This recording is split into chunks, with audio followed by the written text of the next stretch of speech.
7 in the morning. You are standing at the back door in your socks with a small white tablet in one hand and a glass of water in the other. The kitchen behind you is quiet. The kettle has just clicked off. Outside, the grass is still gray with the leftover night, and the first thin light is moving along the top of the fence like it is deciding whether to come in. You take the tablet because someone in a white coat told you to, and you trust that. You should. But there is something that white coat never mentioned. By the time this is over, you will know which single number inside your body moves more in the next hour than that tablet will ever move it, and why almost every doctor measures that number and almost none of them will say one word about where it truly changes. Put the glass down for a second, not the tablet, just the glass. Look at the door. Most people at 7 in the morning swallow the pill, pick up the phone, and start the day indoors.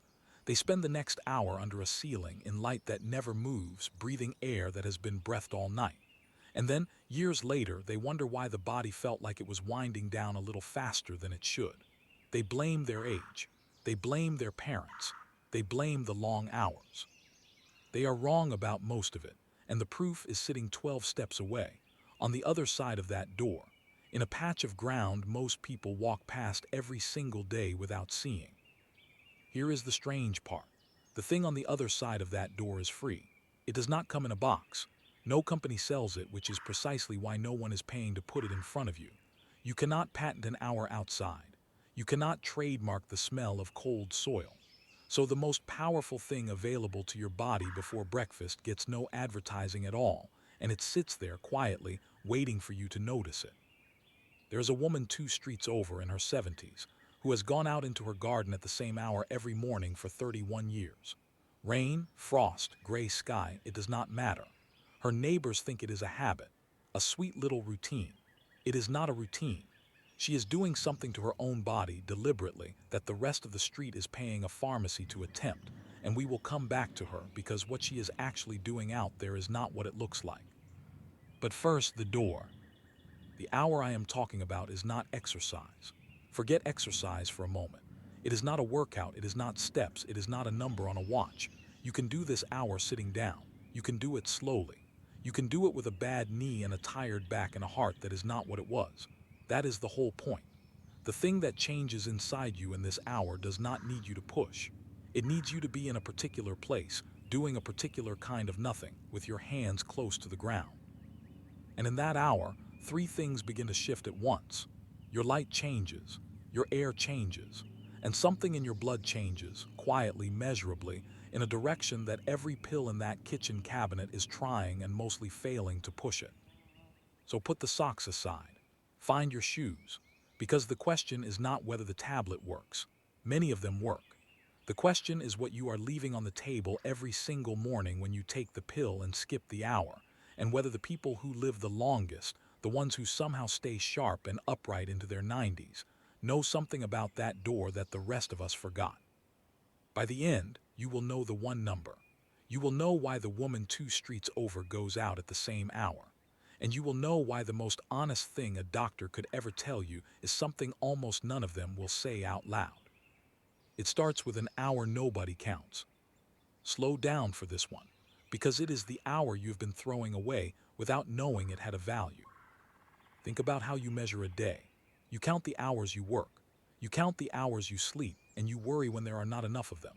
You count the minutes you exercise if you exercise because a screen counts them for you.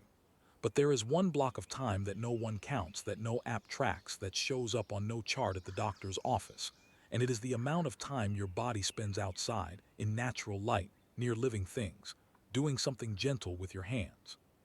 For most people now, that number is close to zero. Not low, zero. There are entire days strung together into entire weeks where a person goes from a bed to a car to a chair to a couch to a bed, and the only sky they see is through glass. Their skin does not feel outside air. Their eyes do not see the real morning light. Their lungs never pull in the particular dampness that rises off soil at dawn. And nobody flags it, because there is no machine that beeps when it has been 4 days since you stood on the earth. Here is a number that should stop you. The average person now spends more than 90% of their life indoors. 90. Out of every 10 hours you are alive, you spend 9 of them inside a building or a vehicle. Your body, the body of a creature that spent every previous generation under open sky, now lives almost entirely in boxes. And it is adapting to those boxes the only way it knows how, by slowly losing the things it does not get to use. This is the hour nobody counts, and it is the hour that counts the most. Picture the kitchen again. The clock on the oven says 7. You have, let us be honest, about an hour before the real day grabs you, before the emails, before the phone starts asking things of you, before the world is fully awake and wants something.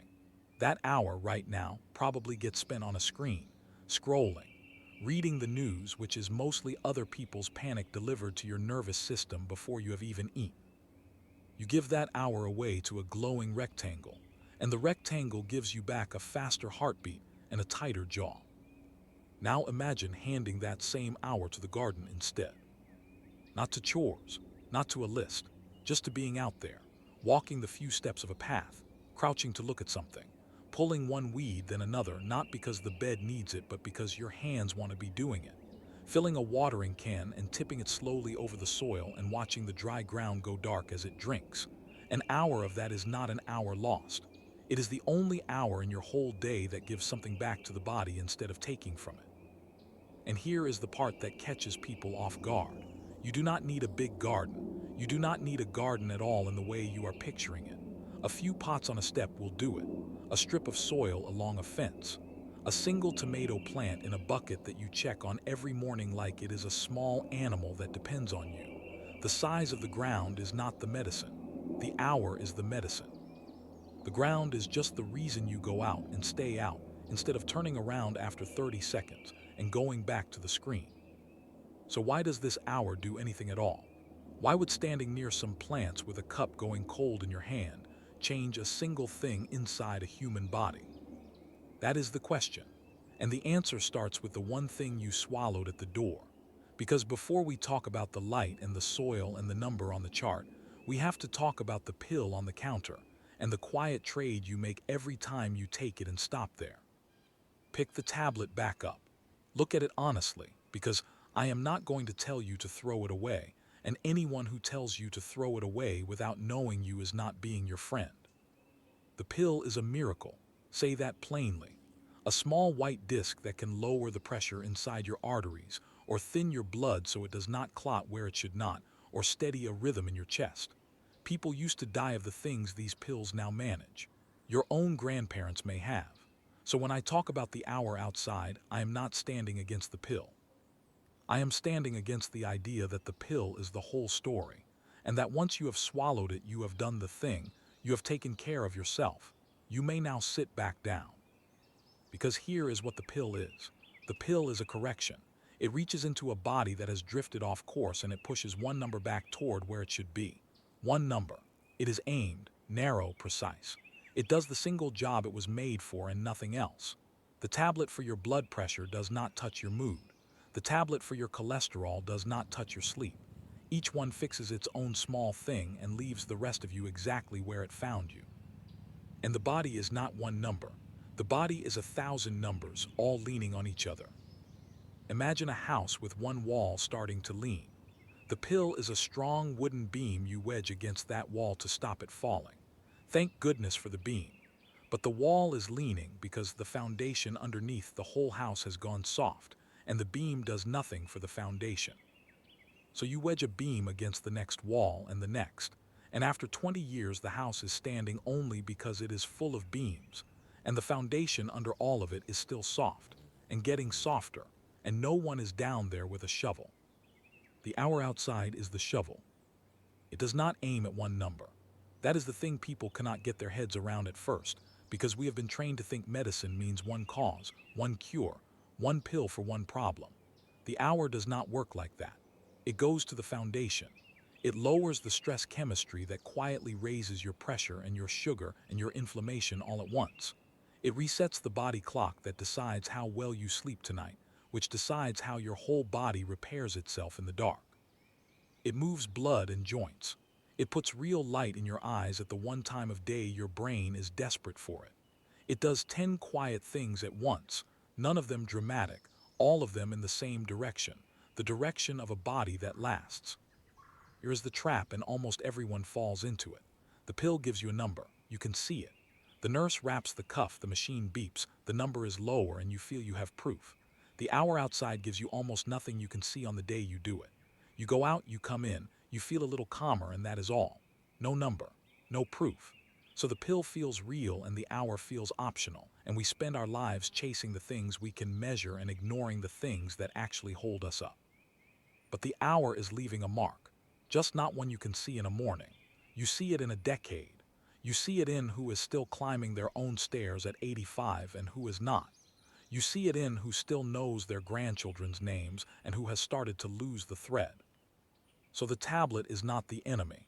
The enemy is stopping at the tablet, taking the correction and skipping the foundation, wedging the beam and never picking up the shovel. Now swallow it. Go on. And then, instead of sitting down, open the door, because in the first 20 minutes on the other side of it, something starts happening in your blood that no one in that kitchen ever told you about. Step outside. Feel how the air is different the instant the door opens. Cooler, damper. It has a smell the kitchen does not have, green and mineral and faintly sweet, the smell of ground that has been breathing all night. Your body notices that before your mind does. Something in you, something very old, unclenches half a notch the moment you are under open sky instead of under a ceiling. That half notch is the whole thing. Let me tell you what is actually moving. For the last several hours, while you slept and woke and braced for the day, your body has been running on its morning alarm chemistry.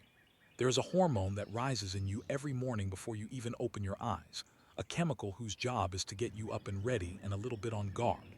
In the right amount, it is good. It is the thing that makes you able to face the day. But in a life lived indoors, under stress, behind glass, that chemistry does not rise and then fall the way it is meant to. It rises and it stays up. It sits high in you all day like an engine that never drops to idle. And a body with that engine running all day, every day, for years, is a body that ages from the inside while it is still young on the outside.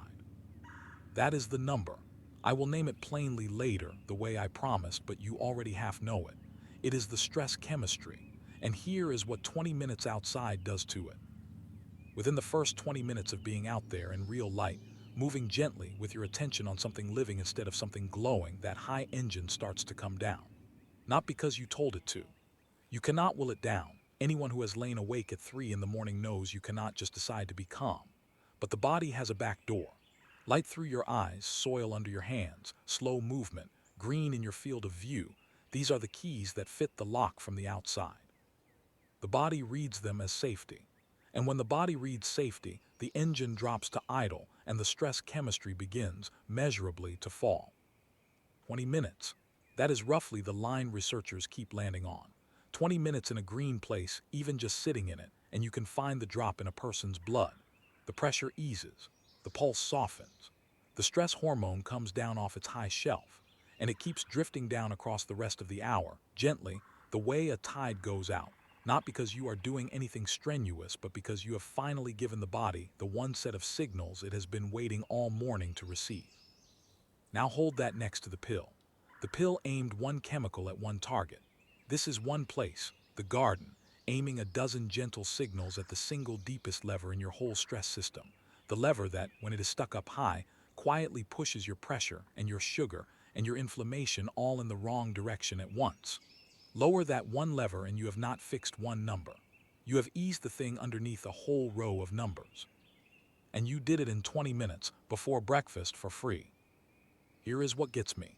You have done this by accident before. Think back. There was a day, maybe on a holiday, maybe at someone's funeral, oddly enough, when you stood outside for a long while with nothing to do, and at some point you felt something in your chest let go, a loosening you did not ask for and could not explain. That was this. That was the engine dropping to idle. You felt the medicine work and you did not know it was medicine. You thought it was just a nice moment outside. It was not just a nice moment. It was your blood chemistry changing. But the air and the calm are only the first part of what is reaching you out here. Because the second thing landing on you, right now, the moment you step into that first hour of morning, is a kind of light you cannot get indoors at any price, and your whole body is built to drink it. Tilt your face up for a moment, even if the sky is gray, especially if it is gray. Because the thing your body wants from this morning is not sunshine the way you are picturing it, gold and warm on a beach. It is the light itself, and there is far more of it out here under a cloudy sky than there is in the brightest room you own. This is the part people refuse to believe, so let me give you the number. The light inside a well-lit room, the kind of light you read by, work by, live 9/10 of your life in, is around a few hundred units of brightness. The light outside on a dull, overcast, nothing special morning, the kind you would call gray and gloomy and not even worth a coat, is more than 10,000 of those same units. Step out your door on the worst gray morning of the month, and you have just walked into light that is 20, 30, 50 times stronger than anything indoors. Your eyes do not feel it because they adjust so smoothly you never notice. But your body feels it.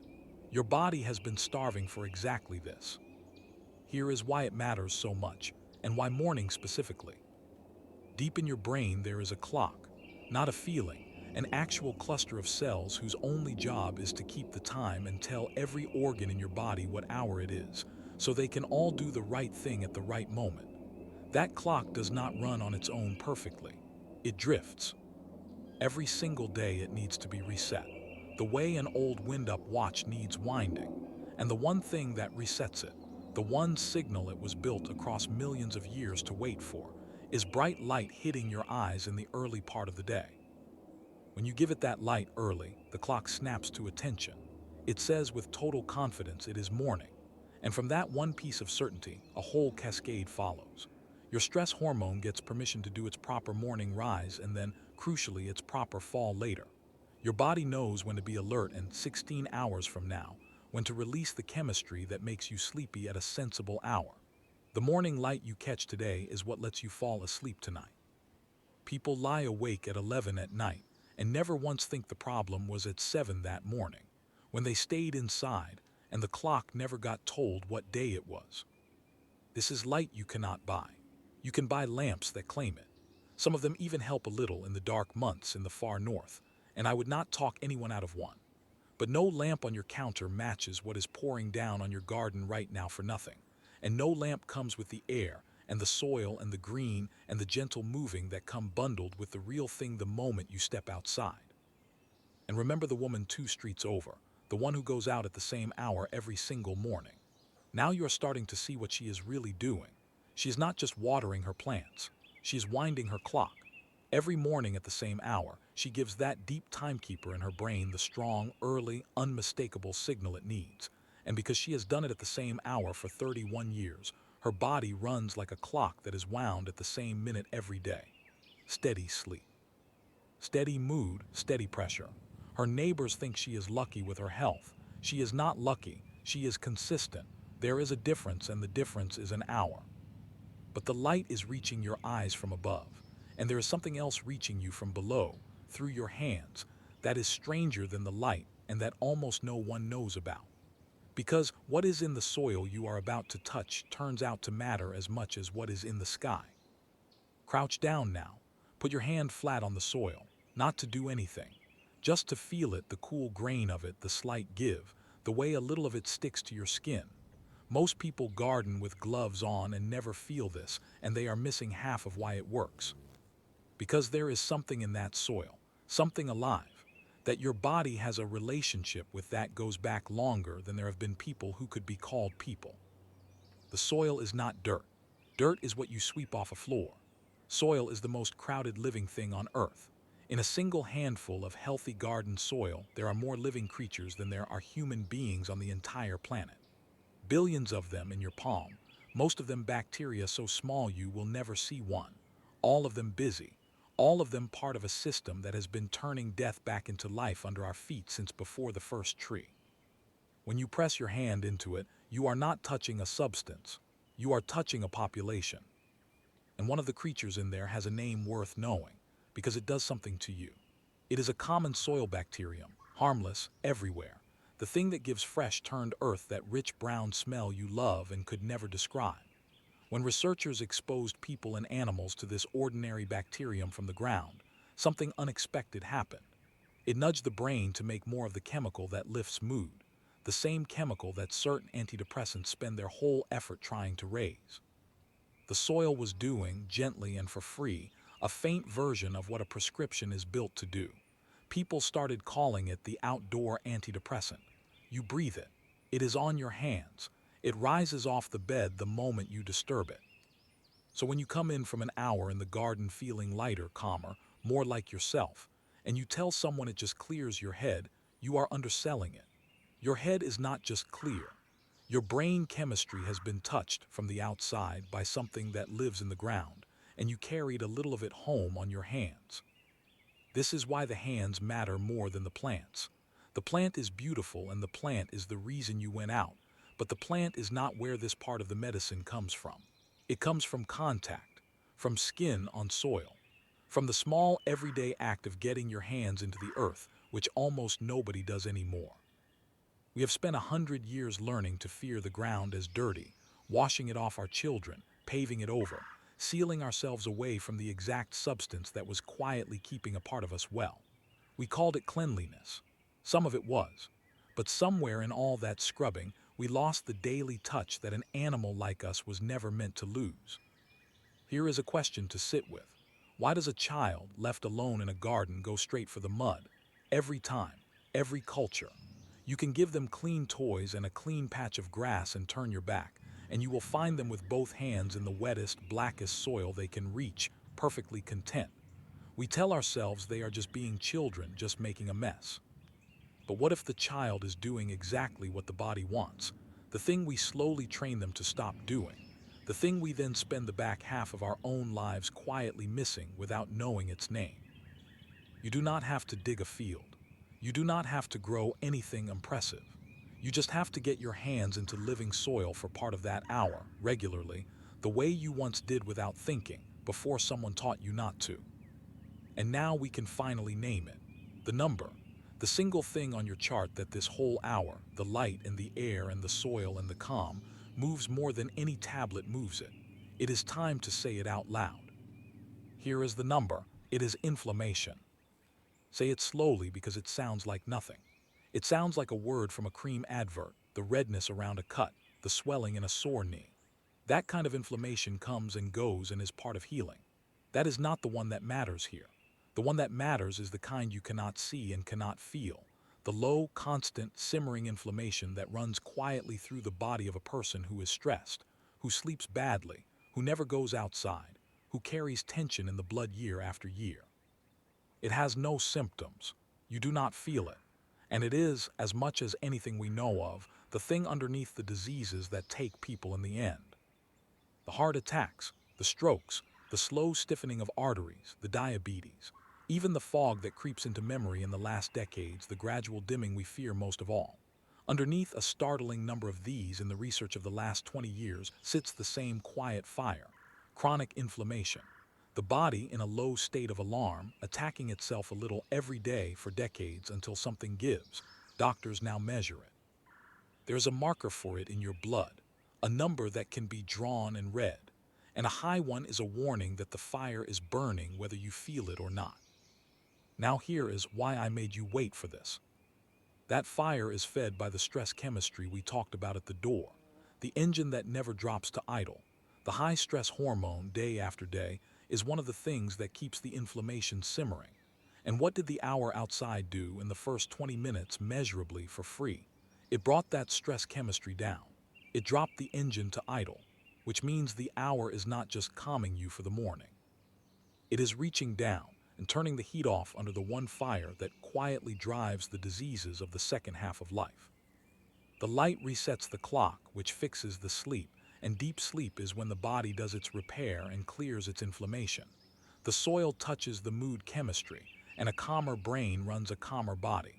The gentle movement keeps the blood and the joints awake. The lower stress hormone eases the fire directly. 4 different doors, the sky, the soil, the movement, the calm, all opening onto the same room, all turning down the same quiet fire that no single pill is built to reach. Because the pills are aimed at the numbers downstream, the pressure, the sugar, the cholesterol, and not at the fire upstream that raises all of them at once. That is the honest sentence almost no doctor will say to you, not because they are hiding it, because there is no appointment for it. There is no code to bill for telling a person to stand in their garden for an hour. There is no pharmaceutical company sending a representative to remind the doctor about soil. The 15 minutes the doctor has with you is spent on the thing that can be prescribed, because that is what the whole system is built to deliver. And the thing that cannot be prescribed, the free hour that reaches the fire, falls into the silence between appointments. So you walk out with the prescription and not the hour, and the prescription helps. But it is a beam against a wall, and the fire is still burning in the foundation. And you were never told that 12 steps from your kitchen door is the one thing that goes to the foundation. Now you know the number, inflammation, and you know the hour reaches it. But knowing is the easy part. The reason the woman 2 streets over is well at 70-something and most of her neighbors are not is not that she knows this. It is that she does it at the same hour every single day for 31 years, and that consistency is its own kind of medicine, stronger than any single dose. That is what we have to talk about next. Go back to her, the woman 2 streets over. It is time you met her properly, because she is the whole argument standing in a pair of old boots. She is out there now, in fact. Same hour as always. There is a low mist still sitting on the lawn, and she is moving through it slowly with a chipped enamel mug in one hand, not really doing much, looking at things. A leaf, the soil under a bush, the state of the sky. To anyone watching from a window, she is just a woman pottering about her garden before the day starts, the way she always has.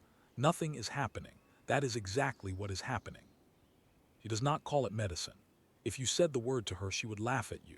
She would tell you she just likes to be out before the phone starts and the world wants things. She would tell you the garden is the only place that does not ask her to hurry. And in saying that, without meaning to, she has described the entire mechanism.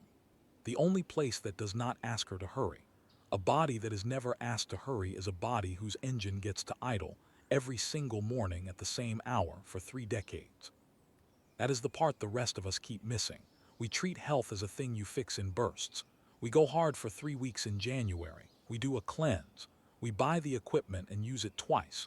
We look for the big intervention, the dramatic change, the thing we can throw ourselves at and then be done with. And the body does not work in bursts. The body works in averages. It does not care what you did with enormous effort for 3 weeks.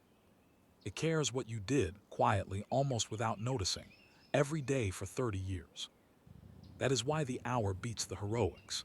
An hour outside that you actually do every morning forever, because it is gentle enough that you never dread it, will do more for the back half of your life than the punishing routine you start every spring and quit every spring by April. The garden has solved the one problem every health plan fails on, which is that you have to keep doing it. You do not need willpower to go out to a garden you love. You just go. The plants give you a reason. The reason gets you out the door. The door gives you the light and the soil and the calm. And 30 years of that, one ordinary hour at a time, is what is standing in front of you in old boots in the mist. Look at the arithmetic of it, because it is almost unfair. 1 hour a day is a 15th of your waking life. Give the body the right 15th, the morning one in the right place, and you are not making a small change. Over a year, that is more than 300 hours of lowered stress chemistry, reset body clock, soil on the hands, repaired sleep.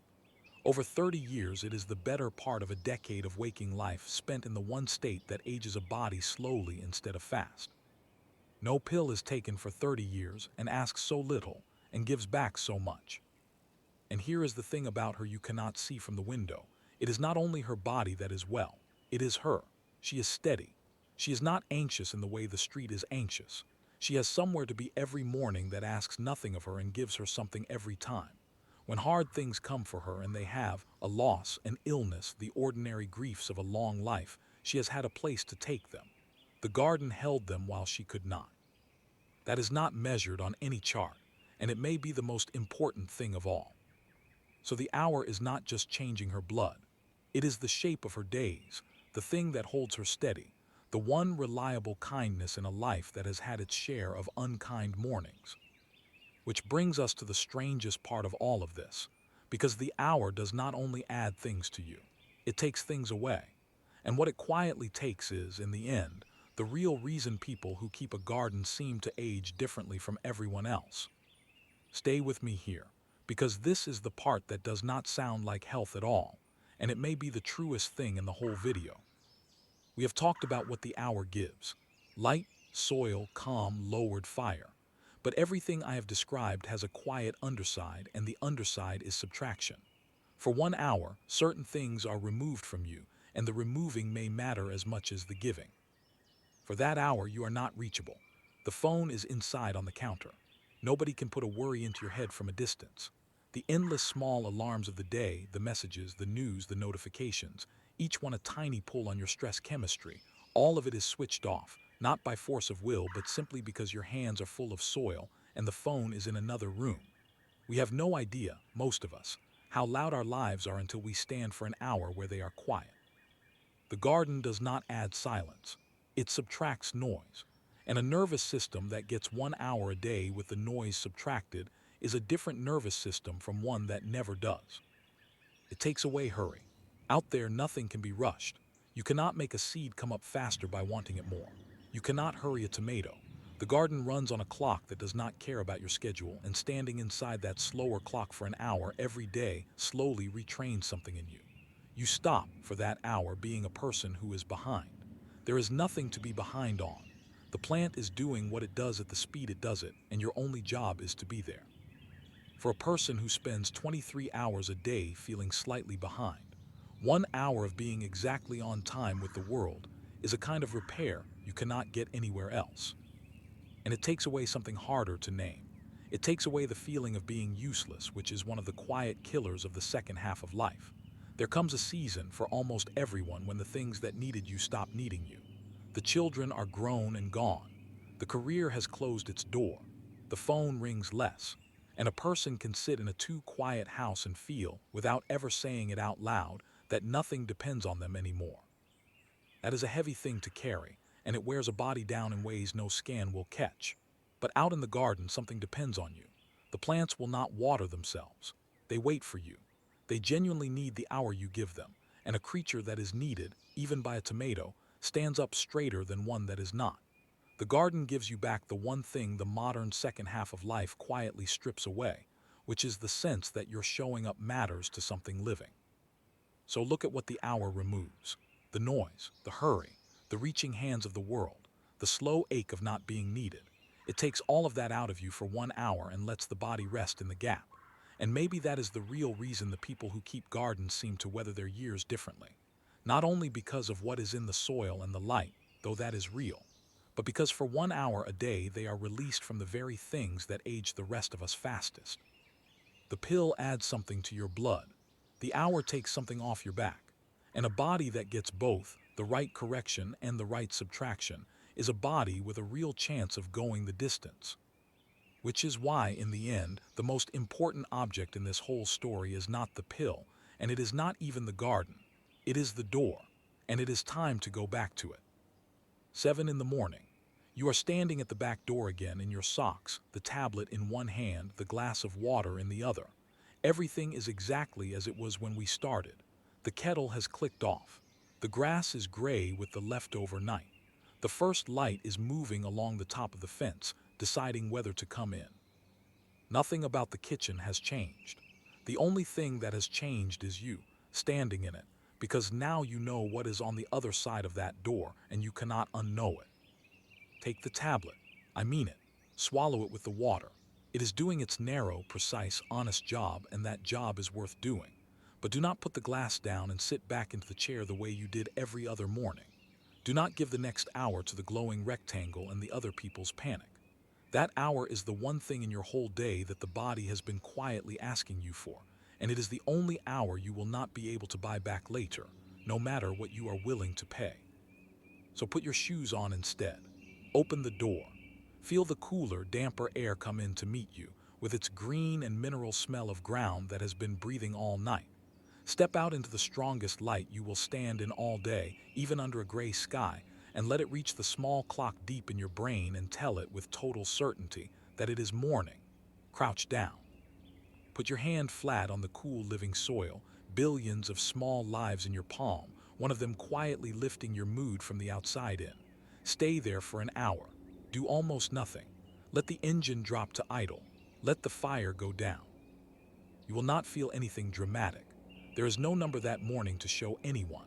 You will simply come back inside a little calmer, a little more yourself, and you will think it was just a nice hour outside. It was not just a nice hour. It was the foundation, getting one more morning of care. It was the difference, drawn out across 30 years of ordinary mornings, between the people who are still climbing their own stairs at 85 and the people who are not. The woman 2 streets over knew this without ever reading a study. She just went out at the same hour every day for 31 years and let the garden do quietly to her body what the rest of the street is paying a pharmacy to attempt. She was not lucky. She was there. The pill is a thing you take. The hour is a thing you give. And in the end, the body remembers far more than anything you ever swallowed, the mornings you opened the door.